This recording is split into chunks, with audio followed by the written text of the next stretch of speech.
역사를 찾아서 제242편 광종의 왕권 강화책 그리고 노비 안건법.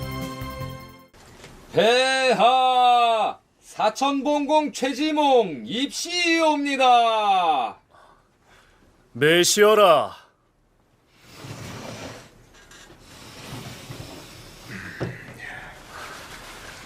어서 오시오 최공. 폐하 신사천봉공 최지몽 폐하의 부름을 받자와 왔사옵니다. 최공도 알다시피 지난밤에 태풍이 불었는데 어인일이요.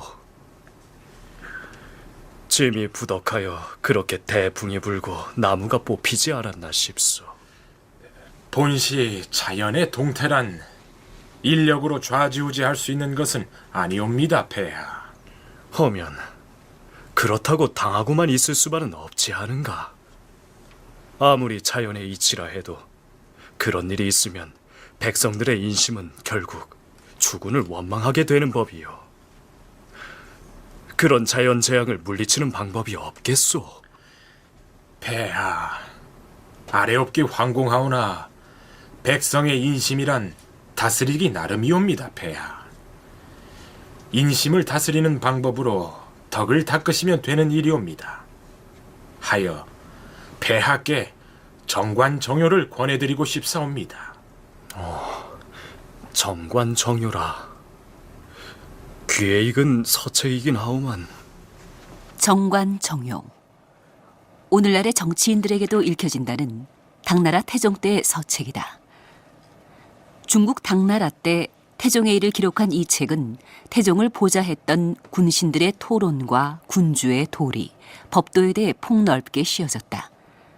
중국의 역대 황제들이 늘 경전처럼 옆에 두고 읽었다고 한다. 고려사에는 광종이 이 책을 곁에 두고 탐독했다는 사실을 전하고 있다. 경술년 봄 정월에 태풍이 불어 나무를 뽑았다. 왕이 재앙을 양제하는 방법을 물음에 사천이 아뢰기를 덕을 닦음만 같이 못하나이다 라고 하니 이로부터 왕은 항상 정관정요를 읽었다. 25살의 나이로 고려 왕조 4대 왕의 보위에 오른 광종. 태조 왕건이 후삼국 통일의 선구자였다면 광종은 그 완성자라 할 수 있다. 그러나 그의 치적 과정에는 양지와 음지가 분명히 존재한다. 고려사전료 광종 즉위 26년 을해년의 기록을 보면 이런 기록이 나옵니다. 즉위 시초에는 신하를 예대하고 청단을 공명하게 하며 빈약자를 진율하고 유아를 존중하며 주야로 힘써 지평을 바라더니 라고 되어 있습니다. 그런데 그 다음 내용부터는 다른 얘기가 나옵니다. 중세 이후로는 참소를 믿고 사람 죽이기를 좋아하였으며 불법을 혹신하고 사치하여 절제함이 없더라라는 내용입니다. 이 광종 임금은 노비 안건법과 과거제도를 도입하고 왕권을 확실하게 강화한 임금으로 우리에게 알려져 있습니다. 그런 반면에 후반부로 갈수록 피루얼룩진 혈투를 벌였던 왕으로도 기억되고 있습니다. 오늘은 이런 광종 임금이 그려내고자 했던 고려 왕국의 꿈을 이야기하기로 하겠습니다. 오늘 이 시간에도 상명대학교 명예교수 최규성 박사님 모셨습니다. 어서 오십시오. 안녕하십니까. 예, 저희들이 앞에서 고려 4대 광종의 성품의 일단을 보여주는 에피소드를 드라마로 들려드렸습니다만 고려사에 의하면 즉위 26년까지는 치평에 힘쓴 임금으로 그리면서 그 시기 최지몽이 추천한 정관정요를 가까이 했다고 이렇게 얘기가 되어 있습니다. 그래서 먼저 이 정관정요라는 책에 대해서 살필 필요가 있는데요. 교수님, 드라마에서 소개했습니다만 이 정관이 당나라 태종의 연호인만치 이 태종과 관련해서 이 정관정요에 대한 얘기를 좀 소개해 주시죠. 먼저 그 당나라 태종에 대해서 소개 말씀을 해야 될 것 같습니다. 태종은 그 당고조 이연의 둘째 아들인 그 이세민이라는 사람인데 이연이 태원 태수로 있을 때 이제 그 천하가 어지러워지자 거병을 해가지고 장안으로 입성을 합니다. 그럴 때에 20여 세밖에 안 된 그 태종이 이연군의 총사령관을 했습니다. 그리고 나서 당을 건국할 때 아주 절대적인 수고를 했음에도 불구하고 태어나길 둘째 아들로 태어나서 예. 큰 아들인 그 이건성한테 이제 태자 자리를 빼앗기죠. 그래서 이제 태자 이건성과 이세민은 상당히 이제 그 불화를 하다가 유명한 그 현무문의 변이라고 하는 현무문 사건이라고 하는 것이 이제 일어나게 되죠. 근데 결국 왕권 다툼, 그렇죠. 왕자의 난, 왕자의 그런 난이죠. 거가 되겠죠? 예. 그래서 이제 현무문의 변을 통해 가지고 건성하고 원길 연합군, 그러니까 원길은 그 이세민의 동생인데 그 형님하고 동생이 이 한판이 돼 가지고 중간 아이를 이제 제거하려고 하는 예. 그것이 거꾸로 돼 가지고 이세민이 참 피해 얼룩진 그러한 그 숙청이 됐고 그리고 자기 아버지까지 유폐했다가 28세 되던 해에 이제 왕의 즉위하니 이제 그 사람이 이제 당태종이죠. 예. 그리고 그 다음에 627년부터는 연호를 이제 정관으로 바꿔서 조금 전에 김 선생님 말씀대로 정관의 치라고 해서 그의 이제 그 치적을 정관 시대의 치적으로 이렇게 보지요. 그리고 649년 51세의 나이로 죽을 때까지 그 23년간을 다스리면서 중국 역사상 가장 위대한 그런 황제 가운데 한 사람으로 이제 그렇게 칩니다. 그리고 또 특히 우리나라하고는 이제 고구려 원정하고 관련된 그런 참 좋지 못한 그런 임금으로 또 알려져 있기도 하죠. 그는 특히 그 당시 여러 이제 명재상들이 있는데 그 중에서 제일 그 영향을 강하게 끼쳤던 인물이 위증이라는 사람입니다. 위증. 위증. 예. 그 위증이라는 사람이 원래는 그 이건성의 책사였는데 거꾸로 이제 이건성 죽은 뒤에 참 당태종을 도와서 당대 최고의 참 명재상 노릇을 했죠. 그래서 위증과 두여희와 이런 사람들과 더불어서 수시로 이제 얘기를 하면서 치구에 관한 얘기 이런 것들을 이제 그 나중에 그 정리한 것이 정관정료라고 하는 건데 조금 이따 자세하게 말씀을 드리겠습니다. 예. 그러니까 그 일반적으로 우리는 유방이나 주원장 같은 사람을 중국의 최고의 인물로 생각을 하는데 중국 역사에서는 오히려 지금 이 정관을 최고의 인물로 꼽는 경우가 많더라고요. 그렇죠. 네네. 왜 그러냐면 정관정료라고 하는 거는 당나라 시대뿐만 아니라 현재까지라도 동양의 위대한 지도자라면 한 번쯤 읽는 그런 제왕학의 아주 필독서고 예. 그 속에는 제왕학뿐만 아니라 인간학이라고 할 수 있을 정도로 그 다양한 처세술, 처세술 네. 그런 것들을 이제 담고 있습니다. 그럼 이 누가 지은 건가요? 당대에 지은 책이 되나요?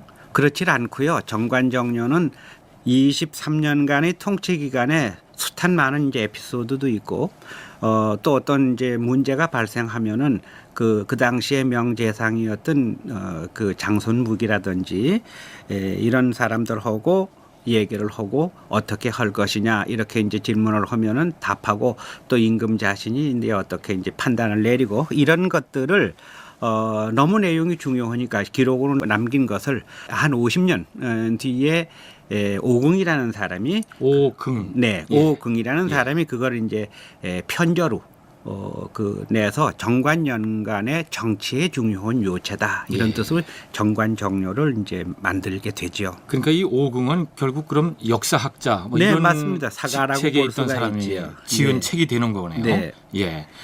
그런데 이 책을 광종 임금이 이 드라마에서 나왔습니다. 가까이 했다라고 하는데 그 가까이 한 이유가 말씀대로 내용이 좋고 처세에 그런 교훈이 되는 내용이기 때문에 이 임금이 가까이 했는지 아니면은 아까도 말씀드렸다시피 그 뭐 조카도 죽이고 아버지도 또 유폐시키는 그런 악행을 했던 것이 오히려 이 광종의 과거하고도 일치하기 때문에 그런 뜻에서도 이 책을 가까이 하지 않았나 하는 생각이 드는데요. 그 두 가지가 다 가능한 얘기입니다. 왜냐하면 광종과 당태종의 그 생년이 비슷하고 예. 통치 기간도 비슷하고 또 집권 과정도 비슷해서 아마 동병상련이라고 하는 차원에서 더 호감이 갔을 수도 있고 예. 그것보다도 이 책 속에 정관 정료 속에 아주 중요한 것이 명군의 조건이라는 게 이제 그 명시되어 있습니다. 임금이 명군이 되는 네. 거는 어떻게 해야 명군이 되느냐. 그렇군요. 네, 그 조건을 조금 소개를 하자면은 우선 신하들의 말을 귀담아 듣고 그 말을 믿되 절대로 달콤한 말에는 넘어가서는 안 된다 하는 얘기가 있습니다. 아부에 넘어가지 마라. 그렇죠. 또 그러면서 백성을 두려워해야 하고 미신을 믿지 말고 청렴한 모습을 스스로 보여서 솔선수범을 해야 된다. 그리고 어진 신하를 얻기 위해서 최선을 다하는 것이 명군의 도리다. 이렇게 명시를 했기 예. 때문에 통치자라면 그 말을 새겨서 통치에 임하지 않을 수가 없죠. 그래서 이제 광종이 열심히 읽었고 또 그 속에는 지방관으로서의 중요한 자세도 명시한 게 있고 또 그건 말고도 수성이 어려우냐 아니면 창업이 어려우냐 그 수성의 어려움 자체도 이제 그 속에 얘기가 돼 있고요. 심지어는 요즘도 민주주의 사회에서 흔히 얘기를 하는 고전적인 얘기 가운데 하나가 어떤 거냐면은 왕자는 주야라. 즉 임금이라고 하는 거는 배다. 그런데 네, 배. 그렇죠. 예. 그렇게 서인은 비유를 하죠. 서인이라고 하는 자, 서인자는 수야라. 물이다. 그래서 물은 배를 띄울 수도 있지만 수죽복주라. 그러니까 물은 그걸 다시 엎을 수도 있다. 이런 그 얘기가 이 정관정료 무서운 얘기네요. 무서운 예. 얘기죠. 그러니까 백성을 두려워하고 백성을 위해서 고심참담 노력을 해야 한다는 그런 얘기가 되죠. 그러니까 뭐 우리나라에서도 정치하는 분들이 가끔씩 인용하는 이유가 바로 그런 내용이 있기 때문이라는 생각이 드는데요. 그러면 실제 광종이 이 책을 읽고 자신의 정책에 실현을 했나요? 실현했다고 볼 수가 있습니다. 왜 그러냐면 이 속에는 당의 그 당시 이제 세계 최고의 관료 정치를 구현했는데 예. 그 당 관료 정치의 방향과 운영의 근간을 다 찾아볼 수가 있습니다. 이 책에.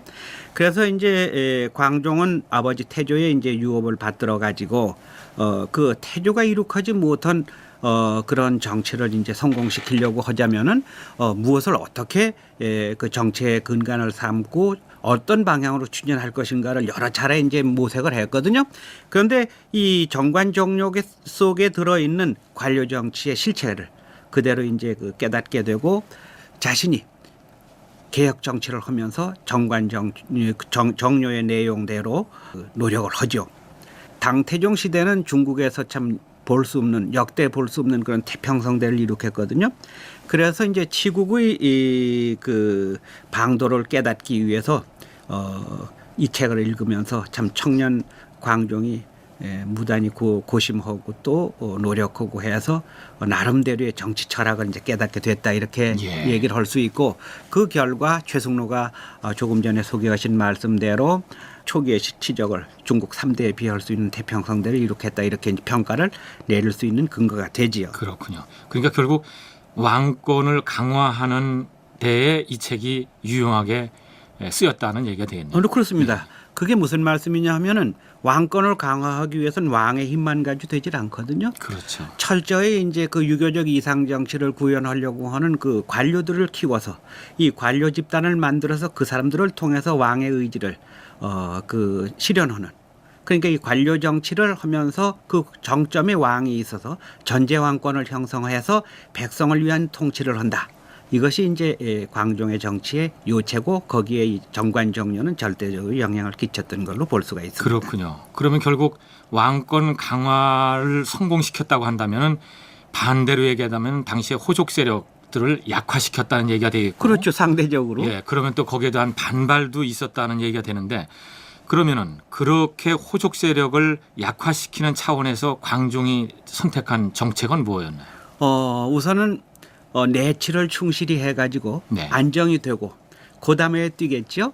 그래서 이제 정권을 잡자마자 그동안 국가의 공력에 이제 힘써서 공헌을 세운 사람들을 전부 조사를 하게 합니다. 그래서 그동안의 노고를 치하하면서 죽은 사람은 자손에게 산 사람은 산 사람에게 국가에서 일정액을 공력에 대한 대가로 지급을 하고 그러니까 이제 공신들이 참 좋아하죠. 예. 그리고 이제 조훈 정치를 많이 해서 안정을 시킨 다음 개혁 정치를 본격적으로 들어가죠. 우선 정치 안정이 첫 번째 되고 그 개혁 정치의 첫 번 발을 내디딘 것이 이제 노비 안건법이라고 하는 그것이 되겠죠. 그러니까 이제 호족들을 달래는 뜻에서도 등급을 정해서 그들에게 충분한 예우를 해줬다. 그리고 이어서 이제 노비안검법 같은 그런 정책이 나오게 됐다라는 말씀이 되겠군요. 그러면 다음 얘기를 듣고 이 광종의 치세를 좀 더 구체적으로 살펴보도록 하겠습니다.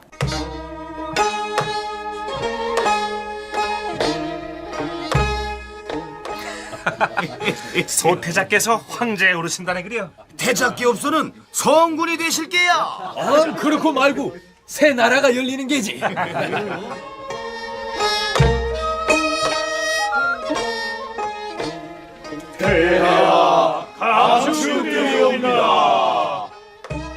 고맙소. 경들은 들으시오. 예, 폐하. 오늘로써 지임은 이 나라 고려 제국의 황제에 올랐도다. 태조 폐하께 없어 이 나라를 세우신 이래 두 형님이 국사를 이끄셨고 그 뒤를 지임이 잇게 되었소. 지임은 겸손하고 탄탄하게 종사를 이끌어 가리니 지임의 앞에 놓인 만년 대업은 여기 대소신료들의 도움이 있어야만 가능할 것이오. 하느니 왕극하옵니다, 폐하. 949년 3월 신명순성 왕후 유씨의 소생인 광종이 정종의 선의를 받들어 25살의 나이로 보위에 올랐다. 고려는 광종의 즉위로 일대 전환기를 맞이했다. 특히 과감한 개혁 정책으로 왕권을 강화하고 호족의 힘을 약화시켜 중앙 집권화를 확립하는 것이 그에겐 첫 번째 대업이었다. 신 박수경 폐하께 다급한 국사 몇 가지를 청하옵니다. 아, 박공, 말씀하시오. 우선 서경에서 수많은 백성들이 도탄에 빠져 있사옵니다. 이는 선대왕께서 펼치셨던 공역 때문인 바 서경 공역을 즉시 중단하시옵소서. 여기서 말하는 서경 공역이란 정종이 계획했던 서경천도에 따른 공사장을 말한다. 개국 공신 박수경은 바로 그 계획을 철회하라는 것이다. 특히 지금 등장한 박수경은 광종 즉위 후의 원로 대신으로서 탄탄대로를 걸었던 인물이다. 그래요. 지임도 그리할 생각이었소. 서경 공역을 즉시 중단하여 공역에 나선 백성들을 각자의 향리로 돌려보내도록 하시오. 박공, 아울러 한 가지 당부하고 싶은 말이 있었소. 하명하시옵소서, 폐하. 요즘 호족들의 여론은 어떠하오? 망극하기 이를 데 없사옵니다, 폐하. 공신들을 비롯하여 호족들은 폐하의 헤아려 주심에 깊이 감복하고 있사옵니다. 박공도 아시다시피 공신이 수천 명이나 됩니다. 이들에게 각각에 맞는 녹봉을 생각해야 하지 않겠소? 그러하옵니다, 폐하. 하여 공신록을 훑어보고 신중히 분류하여 공신들을 4등급으로 나누어 싸웁니다. 네 등급이라. 그렇사옵니다, 폐하. 그중 사역자에게는 쌀 25석을, 삼역자에게는 쌀 20석을, 이역자에게는 쌀 15석을, 이력자에게는 쌀 12석을 내려줄 수 있도록 하였사옵니다, 폐하. 여기 일목요연하게 정리된 것을 올리옵니다.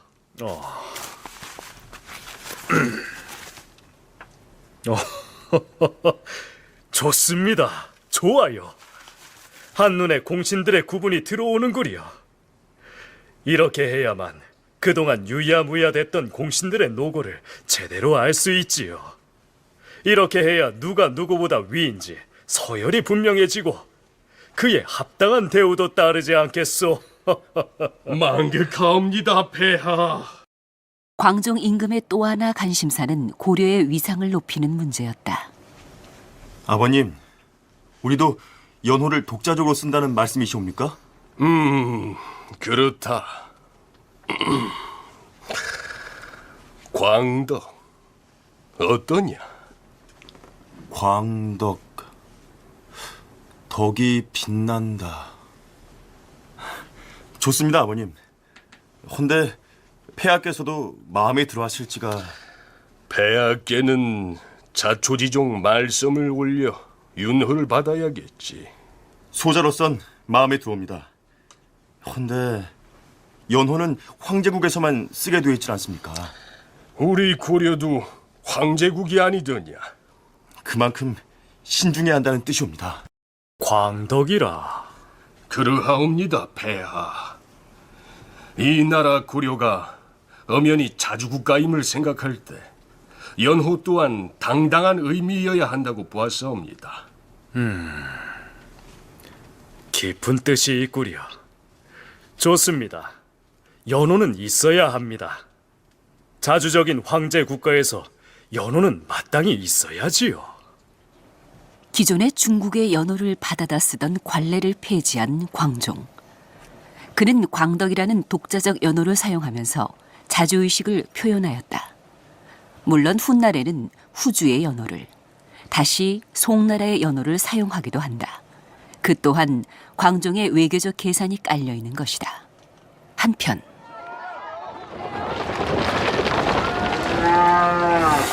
아니 웬 쌀가마니들을 저렇게 실어 나른다지? 에이, 척 보면 모르는가? 세금이야 세금. 무슨 세금? 저만한 세금을 낼 위인들이 누구겠는가? 아니 그럼 호족들에게서 거두어들이는 세금이란 겐가? 아, 그렇고 말고.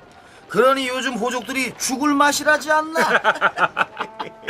폐하께서 작정을 하신 게로구만. 응? 그동안 백성들 피만 빨던 호족들이었는데 좋은 세월 다 갔네 그리야.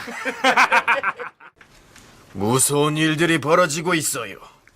공신들의 등급을 새로 나눈 이래 공신들의 마음이 흔들리고 있습니다. 우리가 누굽니까? 이 나라를 누가 세웠습니까?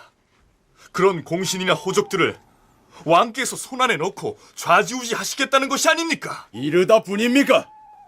힘센 놈, 가진 놈만 잡겠다는 것이지요.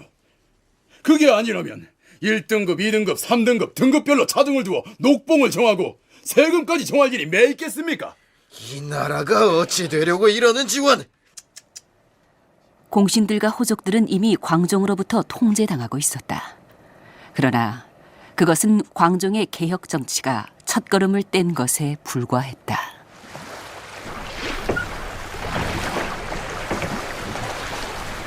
고려는 아직 안개 속에 갇혀 있는 듯이었소. 이 배를 조금만 더 들어가면 안개는 있는 듯 없는 듯 하다가 결국 고려를 한눈에 보게 될 것이오이다. 고려 땅은 아직 멀었소이까? 거의 다 왔습니다. 저쪽을 보십시오, 쌍공. 오라, 고려가 그야말로 금수강산이라 들었는데 틀린 말은 아닌 듯 싶습니다. 산수가 그야말로 그림이올시다. 쌍기. 951년부터 960년 사이에 중국에 존재한 후주의 학자다. 중국 주나라 건국의 밑그림을 그렸다는 인물이기도 하다. 그는 지금 고려로 향하는 후주의 사신 설문우를 따라 예성강을 건넌 것인데 노비 안건법과 당나라의 관리 임용 제도에 기초한 과거 제도를 고려에 들여온 주인공이기도 하다. 쌍공, 술 좀 아는가? 예, 폐하. 그 누구보다도 오랫동안 버틸 수 있사옵니다. 끝을 보는 성미로구만. 그래, 마음에 들어. 마음껏 들게나. 이렇게 환대해 주시니 황은이 망각하옵니다, 폐하. 지난밤에 쌍공이 들려준 주나라 돌아가는 이야기가 아주 재미있었어. 뭐인 일이십니까, 폐하? 흡사, 내 나라 일이나 다름없이 들었다네. 폐하의 심려를 가장 괴롭히는 문제가 무엇이옵니까? 내가 왕위에 오른 지 몇 년인데 여전히 내 꿈속에 나타나 괴롭히는 자들이 있지. 그게 누구이옵니까? 호족들이라네. 잠을 못 이룰 지경일세. 때로는 그들이 말을 타고 깃발을 휘날리며 짐을 향해 돌격하는 꿈을 꾸고는 하지. 묘안이 없겠는가? 폐하, 소신은 이제 폐하의 백성이옵니다. 백성이라면 마땅히 주군을 위해서는 무슨 일이든 해야 한다고 여기옵니다. 벌써부터 객관이나 처적거리를 돌며 폐하께 없어 심려하시는 일들에 대해 대안을 만들어 보았사옵니다. 옳거니 그게 무엇인가? 천지가 개벽할지도 모를 일이옵니다. 바로 그걸세. 짐은 천지를 개벽할 만한 일을 벌이고 싶은 게야. 그게 무엇인가? 폐하, 천지 개벽이라 하면 세상이 다 뒤집힌다는 뜻이 아니옵니까? 그렇지. 어떻게 뒤집는다는 것인가? 신이 알기로 이 나라 백성의 절반이 노비이옵니다. 그런가? 노비들의 주인은 호족들이 아니겠사옵니까? 그런 노비들을 풀어주도록 하면, 그래서 그들이 일반 백성이 된다면 호족들 입장이 어떻게 되겠사옵니까? 오라, 노비들을 풀어준다. 그렇다면 그들은 자연히 힘을 잃겠지. 그들은 지금까지 수십 명에서 수천까지 노비들을 끌어들여 병사들로 키우고 있지 않은가? 폐하의 한 말씀이면 모든 것이 해결되는 일이옵니다. 옳거니 노비를 풀어주면 그들에게는 해방감을 줄 것이요, 호족들에게선 힘을 빼는 지름길이 아니겠는가? 우선은 노비를 안검하시옵소서. 이 일은 그 다음에 착착 진행되면 되는 것이옵니다. 안검, 노비를 안검한다. 안검, 노비 안검이라. 안검, 즉 호족들이 거느리고 있는 노비의 현황을 면밀히 조사하라는 뜻인데, 앞에서 들으신 드라마는 광종이 즉위하면서부터 서경천도를 위해 하던 공사를 중단시키고 공신들을 분류하여 대우하고 광덕이라는 연호를 쓰게 되고, 또 공신들과 호족들을 통제하기 위해 중국의 학자 쌍기의 노비 안검법 제안을 받아들이는 데까지 얘기가 진행됐습니다. 이를 중심으로 해서 말씀을 듣도록 하겠습니다. 교수님, 우선 이 연호 얘기가 중간에 나왔는데요. 네. 이 제왕 중심으로 역사를 기록하자면 뭐 반드시 이 연호가 필요하긴 하겠습니다만은, 그렇다면 이 역대 연호라고 하는 것이 어떤 의미를 갖고 있고, 또 연호가 있느냐 없느냐에 따라서 왕조의 권위도 또 다르리라고 생각이 되는데, 또 광종 때도 이 연호가 하나로만 계속 쓰였나 하는 게 궁금합니다. 네.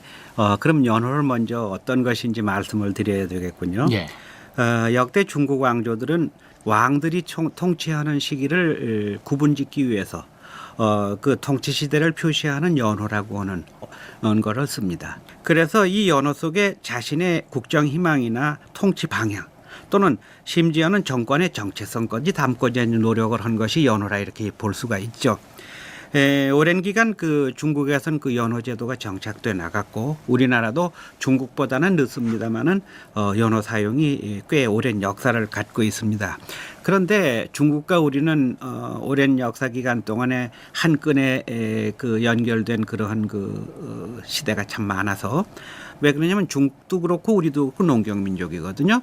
근데 항상 중국을 위협한 세력들은 북방 유목민족들이에요. 그래서 같은 농경민족끼리 이제 잘 그 지내면서 공동 대처를 하는 경우가 있어서, 말하자면 우리는 그 이제 4대 외교니 뭐 서린 외교니 뭐 그렇죠. 이런 얘기로 하는데, 네. 어쨌든 그 이 연호를 사용했다고 해서 반드시 예속됐다든지 또는 중국의 영향력 하에 들어갔다든지 그런 거는 아니고, 역사를 기록하는데 공동 기록 과정이었다 이렇게 볼 수가 있습니다. 필요성 때문에. 때문에. 그리고 중국 왕조가 이제 통일되고 강력한 힘을 발휘할 때는 우리가 이제 중국 측 연호를 쓰고, 반대로 중국은 한번 통일되고 강한 세력이 형성되면 그다음에 다시 무너지고 분열상쟁하는 시기로 오고 그렇게 되고 있었거든요. 그렇기 때문에 통일 왕조가 썼을 때는 우리나라도 그 통일 왕조의 연호를 쓰지만 혼란기에는 우리 독자적인 연호를 쓰는 그렇군요. 네, 그런 거를 이제 볼 수가 있죠. 그런데 역사적으로 볼 때 원나라 시대는 좀 다릅니다. 네. 그 원나라 시대는 우리나라 역사상 한 번도 체험할 수 없는 강력한 그 북방 민족의 간섭과 정말 수치스러운 그런 기간도 오래 이제 계속되지 않습니까? 그걸 빼놓고는 역대 중국과는 거의 대등하게 선린 관계를 유지하고 연호를 쓰면서 평화롭게 잘 지냈다고 이렇게 볼 수가 있죠. 공동으로 연호를 썼다는 그렇죠. 뜻이죠. 네. 예. 그러니까 이 연호라는 게 통치 방향과 정권의 정체성을 표시하는 네. 그런 의미도 있다. 네, 있다. 예, 그렇게 예. 볼 수가 있고요. 특히 이제 원나라 시대 때 같은 경우에는 공동으로 연호를 썼다는 말씀을 해주셨는데, 그러면 우리나라만의 독자적인 연호를 쓴 것도 이 문헌이나 또는 시대마다 다르라고 생각하는데요. 그 언제부터 독자적인 연호를 썼다는 게 문헌상에 나타나나요? 우리나라는? 유감스럽게도 그 대개 3세기, 4세기 이 무렵에 썼을 가능성은 있는데 네. 그것이 지금 기록에 나오지를 않고요. 그 기록으로 찾는다면 고구려 광개토 대왕 시대에 연호를 쓴 것이 분명하고 만주 지반현에 있는 그 광개토 왕 빗속에는 그 영락이라고 하는 예, 영락. 영락 길 영자 즐거울 락 그 영락이라는 연호를 썼고 그래서 이분은 호태왕이라고도 하고 영락대왕이라고도 네 그렇게 이제 하는 거죠. 그리고 신라도 그 법흥왕 때의 건원이라고 하는 연호를 세운다 그런 뜻도 되고 그 건원이라는 연호를 쓴 것이 이제 기록상 나오고 그 뒤에 이제 개국으로 바꾼 적도 있고 후삼국 시대에 와서는 대개 이제 그 당시 중국은 혼란기니까 후고구려나 후백제가 이제 연호를 썼고 독자적으로 쓸 수밖에 없었겠죠. 네, 썼고 특히 이제 궁예라는 사람은 대단히 이제 그 자주 정신이 강하고 황제 국가를 지향하고 연호로 사용하고 이제 그런 것이 다 널리 알려졌지 않습니까? 그런데 앞서서 말씀드린 바와 같이 그 연호는 그 임금의 통치 기간을 표시하는 기원이 되는 동시에 국정 운영의 방향이나 아니면은 그 어떤 정체성 같은 걸 밝히는 의지가 있다 이렇게 말씀을 드렸죠. 그래서 첫 번째 이제 최초로 쓴 연호가 무태. 무태는 이제 국가를 부강하게 해서 군대를 강하게 해서 천하를 태평한다. 그런 의지가 있는 것이고 그 다음에 이제 905년에 쓴 성책이라고 하는 건 이제 하늘이 이 신성스러운 어떤 국가를 건국하는데 뭐 어떻게 작용했느냐 뭐 이런 것들을 생각해 볼 수 있는 연호고요. 성책이요. 네, 성책. 그다음에 이제 국호를 태봉이라고 하는 걸로 바꾸죠. 그 태봉으로 바꾸면서 연호를 수덕만세라고 하거든요. 그게 이제 911년의 일인데 이 수덕만세라고 하는 게 상당히 그 의미가 깊은 겁니다. 네. 그러니까 수덕이 만세에 나간다 그런 뜻이거든요. 우리는 만세 부르지 않습니까? 그건 국가가 영원하라는 뜻인데 그 수덕만세란 그동안 신라 시대는 김씨들 천하였거든요. 김씨는 바로 금이라고요. 그 금성. 경주를 금성이라고 그랬지 않습니까? 그래서 이제 신라의 금덕이 끝났다. 그러고 태봉은 수덕이다. 그러니까 김씨들의 금덕 대신에 수덕이 만세에 전해진다.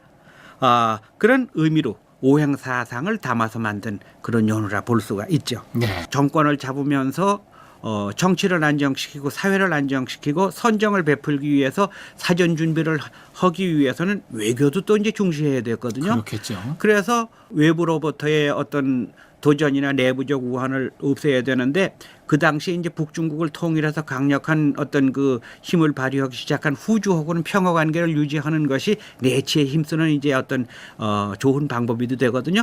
그래서 독자적인 연호를 중지하고 후주의 연호를 잠시 씁니다. 그랬다가 다시 이제 그 준풍이라고 하는 걸 어느 시기에 썼고 나중에 송과의 관계가 이제 또 원만해지면서 송의 연호로 들어가고 그런 역사가 있었는데 어쨌든 그 광종이 즉위하면서 광덕이라고 하는 연호를 쓴 것은 태조 꿈을 이어서 이상 세계를 실현시키고자 하는 꿈을 담은 것이라 이렇게 이제 소개를 드릴 수가 있습니다. 그러니까 이제 독자적인 연호를 썼다는 것은 중국과 다른 독자성을 갖기 위한 그런 의미도 있다는 얘기가 되겠네요. 그렇습니다. 네. 그렇게 이제 그 속에 내포되어 있죠. 그리고 이제 이어서 이제 호족들이나 그 공신들을 등급별로 나눴다 하는 얘기가 나오거든요. 이 등급별로 공신들을 나눴다라고 하는 거는 급여를 주기 위한 뭐 등급일 수도 있겠고 또 세금을 부여하는 의미로도 봐야 되겠는데 이 세금이나 급여에서 이런 그 쌀로다가 기준이 됐다는 얘기가 되나요? 이제 그 농경사회고 또 그 당시 이제 경제의 가장 중요한 핵심이 그 농사 짓는 것, 그 결과 얻는 산물이 쌀이죠. 그래서 이제 쌀이 어떤 경제의 바로미터 또는 국가 지급의 이제 그 바로미터가 되는데 이제 공력자 또는 공신들이 그 국초부터 본다면 1등 개국 1등 공신이 있고 2등 공신이 있고 3등 공신은 뭐 별로 없는 것 같은데 삼한공신이라는 이름이 또 나옵니다. 삼한공신. 네. 1등 공신, 2등 공신 다음에 삼한공신은 학자에 따라서는 수천 명에서 수백 명으로 이제 이렇게 설명이 되는데 작은 숫자가 무지하게 많아요. 그 이제 그 공신 가운데는 진짜 공이 있는 사람도 있고 또 공이 없는 사람도 있을 수 있고 그래서 국초에 그 공신들을 박수경으로 하여금 이제 조사하게 했을 때는 진짜 공신은 우대하고 가짜 공신은 선별해서 이제 뭐 제거하는 것도 있지만 어쨌든 국가를 위해서 목숨을 바치고 자기를 그 희생해서 헌신했던 사람들에 대한 감사의 뜻을 표현하는 거거든요. 그래서 이제 차등을 4등급으로 줬대는데 그 1등 공신과 2등 공신은 변함이 없으니까 이 3등 공신에 해당한다고 할까 아니면 3한 공신에 해당되는 사람들을 아마 2등급으로 나눈 거 아닌가 이렇게 해서 그 4등급으로 나눠 지급한 것이 아닌가 하고 몇십 석에서 뭐 몇 석까지 차등을 두는 것은 당연하고요. 뭐 한섬 하면 대개 이제 지금도 15말 정도 조금 되거나 말거나 그런 정도죠. 그러니까 이 쌀로서 이 지지 세력들을 결집하는데 쌀로 지급을 해줬다. 그리고 그렇죠. 네. 개국 공신, 2등 공신, 3한 공신으로 구분을 해서 그렇게 예우를 해줬다. 그러니까 결국 그렇게 해서 지지 세력을 얻는데 성공을 하나요? 그렇겠죠. 이제 무마하기 위해선 정책이고 또 그 당시 그걸 누가 했느냐면 박수경이라는 인물이 했거든요. 그 박수경은 절대적인 존경을 받고 있었고 공신 대표 폭이었거든요. 그러니까 별 불만이 없었고 박수경은 평산 사람이거든요. 그런데 이제 그 아버지 박지윤 때부터 왕권을 위해서 노력했고 그의 형제는 박수문과 함께 이 3부자는 태종의 그림자 같은 사람들. 개국 때부터. 네, 개국 때부터. 그래서 태조의 그림자 같은 분이고 나중에 그 태조가 천하를 통일하고 태조 23년에 역분전을 이제 지급하거든요. 그래서 그 역분전을 지급해서 국가의 공력을 맡아서 공헌을 세운 사람들한테 이제 차등 있게 지급을 하는데 특등으로 제1등급으로 상징적으로 그 박수경이한테 200개를 내립니다. 그러면 고려사에 보면 그 역분전에 수많은 사람들이 이제 역분전 지급 대상이 되는데 그 중에서 특등으로 박수경을 주었다면은 박수경의 위상이 어떠는지 알 수가 있죠. 특별하게 예우를 했고 최측근이었다는 얘기가 되죠. 그리고 또 이제 그 고려사에 보면 이제 박수경 열전이 있고 열전을 보면 성품이 용감하고 권모와 지략이 뛰어났고 또 조물군 싸움이라고 후백제와의 전투에서 참 어떤 획을 긋는 중요한 싸움인데 3군으로 나누어서 공격을 했는데 상군과 중군은 그만 실패를 하고 하군을 맡았던 그 박수경이가 아주 대승을 했고 또 마지막 결전이 1, 2천 전투에서도 박수경이가 아주 뛰어난 공헌을 세우고 일화가 상당히 많습니다. 그리고 이제 이 아들들도 또 활약이 많았던 걸로. 네, 아들들도 그 할아버지 아버지 대를 이어서 3대째 그 삼형제가 전부 다 벼슬을 하고 활약을 했죠. 그러면 이 아들들로서는 이 멸문이 끝나는 거네요. 멸문이 되는 멸문까지는 몰라도 한동안 좀 어려운 일을 당해야 됐을 겁니다. 그런데 그거는 어차피 기강을 잡으려면 제일 강한 사람을 억눌러야 따르죠. 그렇기 때문에. 네, 그렇기 때문에 상징적인 인물을 희생시키는. 그래서 그 박수경이 그 사람은 뭐 원로 훈신으로 이미 참 연세가 높으니까 잡아놓을 수는 없고 그 삼형제를 감옥에다가 가둬서 상징적으로 처벌을 하는. 그렇군요. 네. 드라마에서 이제 또 이 박수경과 함께 또 중요하게 등장하는 인물이 쌍기라는 인물이 나오는데요. 이 왕권 강화책을 얘기하면서 반드시 등장하는 인물이 되는데 이 성씨가 중국 성씨가 이 쌍씨가 있나 보죠? 네, 쌍씨가 있습니다. 예. 쌍기, 쌍철 그렇게. 예. 아버지는 쌍철이고 아들이 쌍기죠. 예. 이 사람이 이제 드라마에서는 후주에서 온 인물이다라고 하는데 이 후주가 당시 그 고려하고 어떤 관계였고 그 쌍기에 대한 인물이 어떤 인물인지 좀 소개 좀 해주시죠. 후주는 중국 5대 가운데 하나고 5대라고 하는 5개 이제 북방민족이 세운 나라가 있거든요. 그 후주는 광종의 개혁 정치의 모델이 된 그러한 그 왕조라고 볼 수가 있습니다. 물론 이제 후주를 건국한 태조 자신은 고려에 뭐 직접적으로 큰 영향을 못 끼쳤지만 얼마 뒤에 죽고 세종이라는 사람이 그 뒤를 이어서 있는데 광종 정치의 모델이 될 만큼 훌륭했거든요. 예. 그러면 이 쌍기라는 인물이 이제 실록에나 다른 기록에 보면은 사신단 일행으로 고려에 왔다 이렇게 돼 있는데 이 쌍기라는 인물이 그냥 따라온 것이 아니라 이 특별히 스카우트 해온 게 아닌가 하는 생각이 드는데요. 저도 그런 생각을 해봤습니다. 그런데 그런 증거는 없습니다. 그런데 2년 전에 왕룡이라는 분이 이제 그 고려의 사신단 대표가 가가지고 활약을 하고 오거든요.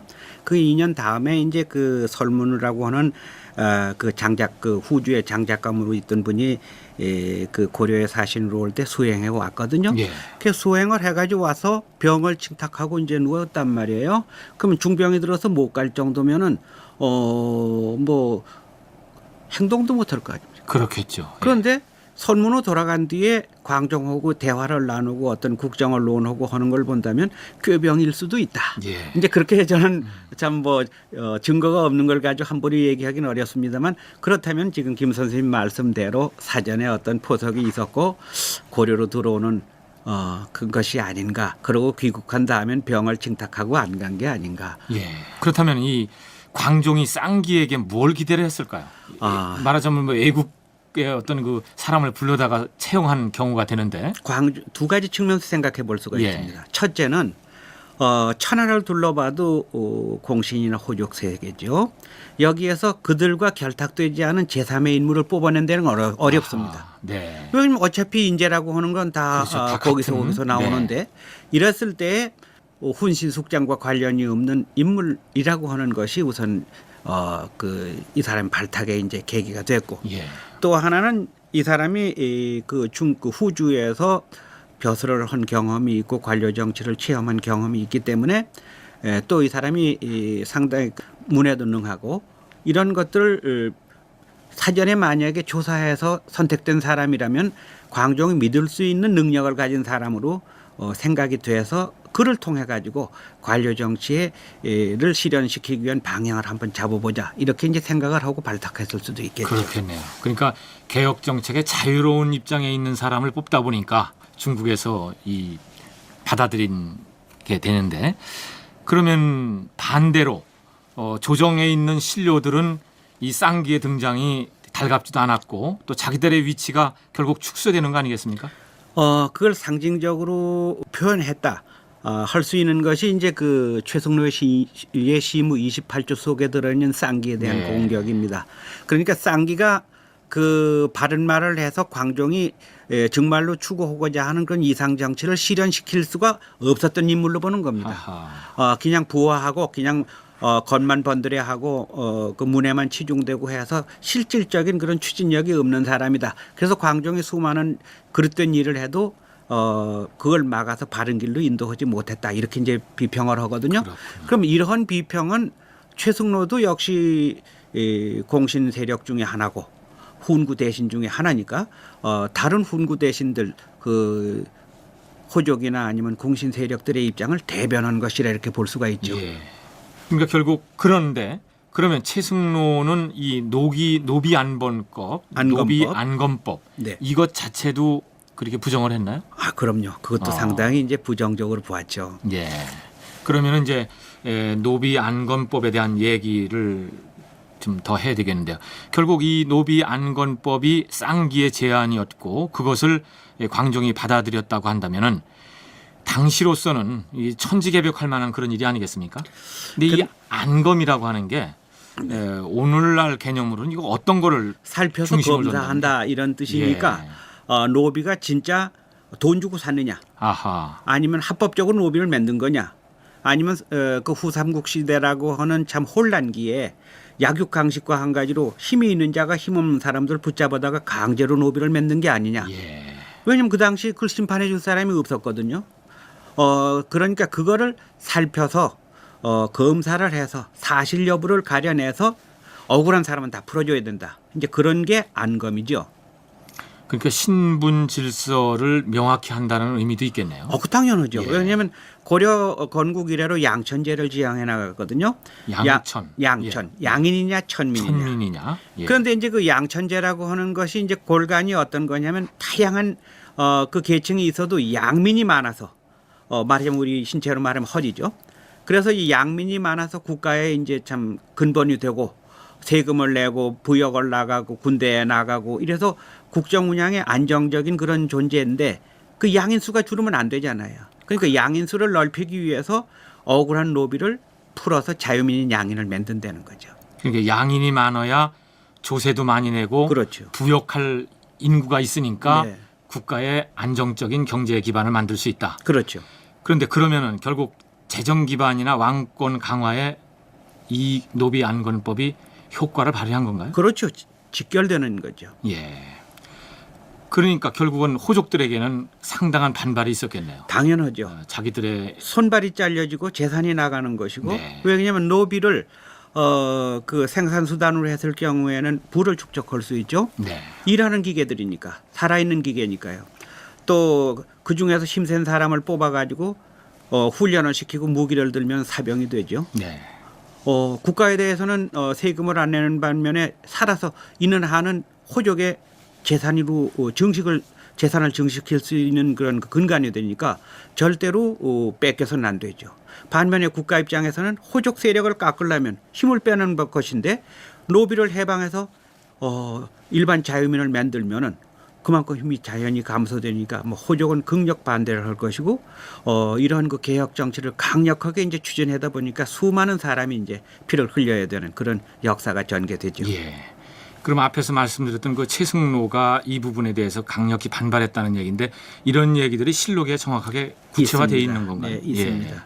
뭐 그 얘기를 이 노비 안건법에 대한 부정적인 그 얘기를 구체적으로 다른 부분이 있다면 좀 더 소개를 좀 해주시죠. 네, 그러도록 하겠습니다.